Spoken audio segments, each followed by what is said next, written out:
Bueno, es parte del análisis que hacía el presidente López Obrador en torno a los nuevos métodos del crimen organizado para hacer valer su ley, ¿no? En distintos territorios de nuestro país. Escuchábamos allá en Reynosa que están tirando las cámaras del C5. Ahora escuchábamos el tema de los explosivos en distintos estados del país. De hecho, hoy publicó Milenio una nota muy interesante diciendo que la Sedena había desactivado entre agosto del 2021 y julio de este 2023 2,241 artefactos explosivos colocados en 17 estados de la República, o sea, básicamente pues en la mayor parte del territorio nacional. Hemos escuchado, hoy también publicaba Reforma, cómo están sufriendo los productores productores grandes y pequeños de limones en Michoacán, porque el crimen organizado utiliza drones no solo para vigilar lo que están haciendo, ¿no? Les dice, pues tú puedes piscar limón lunes, miércoles y viernes, pero martes y jueves me los dejas a mí. Y si ven que están y ven que están a través de drones, ven que están piscando el limón, pues allá ellos. Y también para atacar, por supuesto, pues a los pescadores de limones y a los propios productores. Todo eso está pasando en territorio nacional y son estas nuevas pues demostraciones, digamos, de uso de distintas tecnologías y de distintas herramientas de violencia. En la línea telefónica, Carlos Matienzo, director de Data Int y especialista en temas de seguridad nacional. ¿Cómo ves tú, Carlos? Te agradezco mucho que platiques esta tarde con nosotros. ¿Cómo ves estas evoluciones, Carlos? Hola, Ana Francisca, muy buenas tardes. Pues mira, para quienes todavía, porque somos muy renuentes en México, todavía no quieren que hablemos de un conflicto armado no internacional, un conflicto no convencional, pues el uso de estos mecanismos que son propios en algunos casos de la guerra, pues sí nos deberían de llevar a pensar de qué tipo de fenómeno estamos hablando. El caso de las minas, por ejemplo, es algo sumamente controlado a nivel internacional. De hecho, México es firmante de un tratado, el Tratado de Ottawa, donde se compromete no solo a no usarlas, sino incluso a que en su propio territorio no haya. Pero por otro lado tenemos también el tema de los drones, ¿no? Que sí. En ese caso específico lo que te demuestra, hoy en día, por ejemplo, lo estamos viendo en Ucrania, en la guerra con Rusia, hay ciertas nuevas tecnologías que te permiten reducir esas distancias con ejércitos convencionales, claro. Por ejemplo, cuando no tienes superioridad aérea, pues con drones puedes un poco reducir esas distancias, y el hecho de que los cárteles mexicanos o las organizaciones armadas mexicanas estén empezando a usar estos mecanismos, por un lado es un gran reto para las Fuerzas Armadas mexicanas y las corporaciones policiales, pero por otro lado también es un gran riesgo para la población, ¿no? En claro. General. Las minas pues son algo muy peligroso porque incluso cuando terminan los conflictos ahí se quedan y pues pueden ser víctimas personas comunes y corrientes.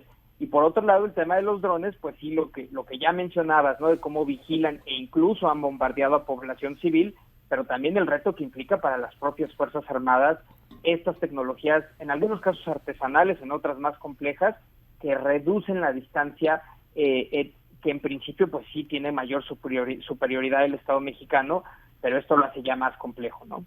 Ahora, el tema porque decía el reporte que publica Milenio hoy, y es un reporte que se basa en las cifras de la propia Secretaría de la Defensa Nacional, son 17 estados: Michoacán, Colima, Chihuahua, Jalisco, Chiapas, Guanajuato, Coahuila, Quintana Roo, Guerrero, Aguascalientes, Zacatecas, Durango, Morelos, Tamaulipas, Veracruz, Sonora y San Luis Potosí, básicamente la mayor parte del territorio nacional. Y coinciden también, Carlos, estas cifras con lo que ha trascendido en últimos meses, información desde Estados Unidos, información desde centros de investigación aquí en México, el nivel de penetración territorial de los grupos de crimen organizado en el país, ¿no? O sea, diciendo el 60, 70, 80% está pues dominado, digamos, no por la autoridad legítimamente establecida, sino por el narco.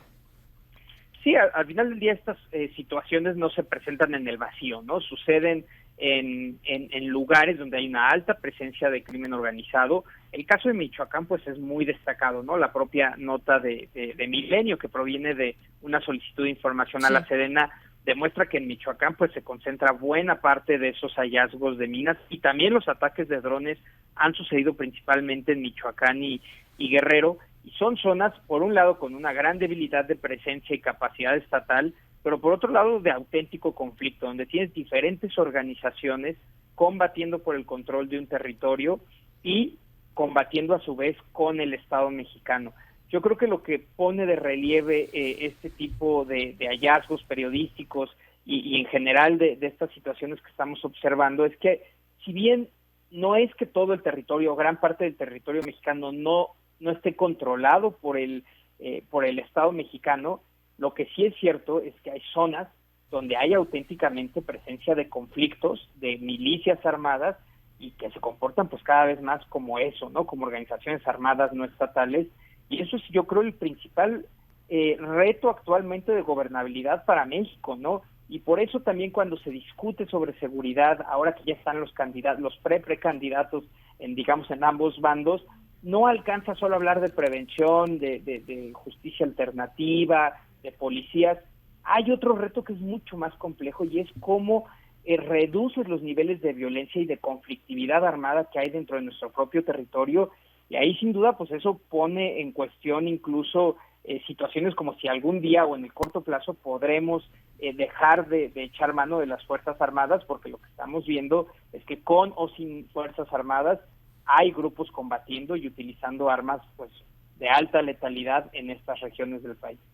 Oye, y nada más para cerrar, yo sé que, a ver, no han sido muy específicos en términos de sus propuestas, y el que fue más específico fue Marcelo Ebrard, y lo terminaron montando en el INE porque pues no son tiempos ni de precampaña, pero de lo que has escuchado, Carlos, ¿hay algo que te llame la atención? Porque esto, a ver, el presidente López Obrador se va en un año, ¿no? En un año, un poquito más, un año, un mes, pero se queda el país con la problemática y con el crimen organizado metido hasta la cocina. Claro, mira, yo lo que te diría es que por un lado hay una gran coincidencia, creo, en todos, en la importancia de fortalecer las capacidades civiles, las policías, las fiscalías, y sin duda eso es bien importante y es gran parte de la solución, ¿no? El hecho de que la Ciudad de México hay más o menos la lleva, y algunas otras entidades del país que han hecho buen trabajo, sobre todo en las zonas urbanas, pues demuestra que la salida civil sí funciona. Pero eso es para delitos, digamos, convencionales, claro, ¿no? O sea, hay muchos homicidios que están relacionados a robos, a conflictos vecinales, claro. etcétera. Lo que no he visto, y a mí me preocupa demasiado, es algún planteamiento de qué van a hacer para atender eso que yo llamo la crisis de hegemonía territorial del Estado mexicano, para recuperar la presencia y el poder disuasivo del Estado, ya no para acabar del todo con el crimen organizado, pero sí para marcar ciertas líneas rojas que ellos saben que no pueden cruzar, que no se pueden comportar como milicias armadas, y no hay planteamientos en torno a ello. Muy poco se ha dicho, por ejemplo, de qué hacer con la Guardia Nacional. Santiago Krill había dicho hasta crear una nueva corporación, lo cual pues parece no hacer sentido otra vez cometer el mismo error que se hizo con la Policía Federal. Ya. Pero tampoco hay un planteamiento de qué hacer con las Fuerzas Armadas, de cómo fortalecer la capacidad de inteligencia, sobre todo de cómo tratar en específico estos casos, si es un tema de seguridad pública o de seguridad nacional. Y si ya por fin damos el paso a entender que esto es algo de seguridad nacional, entran totalmente otro tipo de herramientas de inteligencia, de uso de la fuerza, judiciales incluso, para atacar a estas organizaciones, que el objetivo, como decía, puede no ser desarticularlas como se intentó en el sexenio de Felipe Calderón, pero al menos sí administrar la violencia de una mejor forma. Esa parte es la que está faltando. Pues quizá es todavía muy muy prematuro, ¿no? Justo por todas las restricciones que no les han importado en algunos casos, pero bueno, ahí están. Y vamos a estar muy pendientes de qué es lo que vayan poniendo sobre la mesa, uno de los temas pues más importantes para la vida cotidiana de todos los mexicanos. Te agradezco muchísimo este análisis, Carlos. No, al contrario, muy buena tarde. Carlos Matienzo, experto en temas de seguridad nacional.